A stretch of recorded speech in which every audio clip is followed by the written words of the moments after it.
আসসালামু আলাইকুম বন্ধুরা, আজ আমি তোমাদেরকে শেখাবো গুণিতক। তাহলে গুণিতক কি?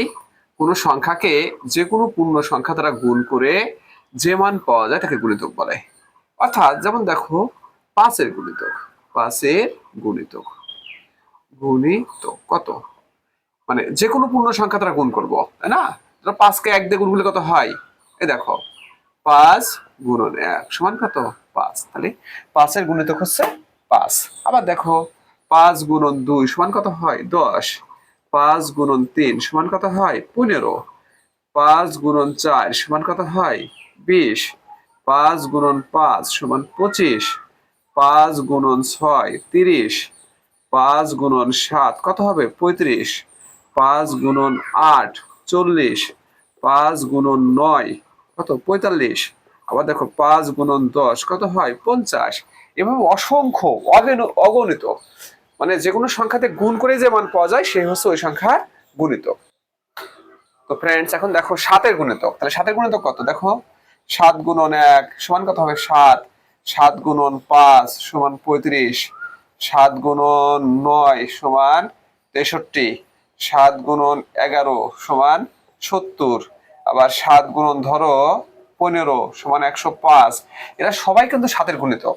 আবার আমরা সিরিয়ালও লিখতে পারি, যেমন হতে পারে এরকম 7, 14, 21, 28 ডট ডট ডট ডট, মানে এক দিয়ে গুণ করলাম 2, 3, 4, মানে পরপর গুণ করছি। যে কোনো সংখ্যা দিয়ে গুণ করলে যে মান পাওয়া যায় সেটাই হচ্ছে ওই সংখ্যার গুণিতক। ঠিক আছে? তো ফ্রেন্ডস, এখন দেখো আমরা দুটো সংখ্যা সাধারণ গুণিতক বের করব। কত কত? 4 আর 6 এর সাধারণ গুণিতক বের করব। তাহলে আমাদের প্রথম কাজ হবে কি, এই 4 আর 6 এর গুণিতক বের করে নিতে হবে। দেখো, 4, 8, 12, 16, 20, 24, 28, 32, 36, 40, 44, অর্থাৎ 4 4 করে কিন্তু বাড়বে। ঠিক আছে? 6 এর গুণিতকটা কি? দেখো, 6 এখন কিন্তু 6 6 করে বাড়বে। 12, 18, 24, 30, 36, 42, তারপরে 48, আচ্ছা ডট ডট ইত্যাদি হতে পারে, অসংখ্য হতে পারে, এর কোনো শেষ নাই, সীমা নেই। এখন দেখো, তাহলে সাধারণ গুণিতক মানে কি? এই যে যে সংখ্যাগুলোর গুণিতক বের করব, এই গুণিতকের মধ্যে যারা মিলবে তারা হলো সাধারণ গুণিতক, মানে সাধারণ, কমন। এই দেখো, 12 কিন্তু মিলেছে, তাহলে 12 একটা সাধারণ গুণিতক। আবার দেখো, এই 24 মিলেছে, তাহলে 24 একটা সাধারণ গুণিতক। আবার কে মিলছে? দেখো, 36 36, এটা একটা সাধারণ গুণিতক। ঠিক আছে? তো ফ্রেন্ডস, এভাবে আমরা সাধারণ গুণিতক বের করব।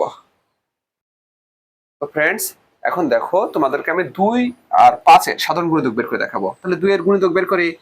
2, 4, 6, 8, 10, 12, 14, 16, 18, 20, 22। 5 এর কত? 5, 10, 15, 20, 25, 30। ওকে, এখন দেখো 2 আর 5 এর সাধারণ গুণিতক, অর্থাৎ কে কে মিলে যাচ্ছে। দেখো, 10 10 মিলে কিন্তু, তাহলে এটা একটা সাধারণ গুণিতক। আর কে মিলে? দেখো, 20 আর এই দেখো 20 মিলছে, তাহলে এটাও একটা সাধারণ গুণিতক। ঠিক আছে? তো ফ্রেন্ডস, তোমাদেরকে অসংখ্য ধন্যবাদ এই ক্লাসে অংশগ্রহণ করার জন্য।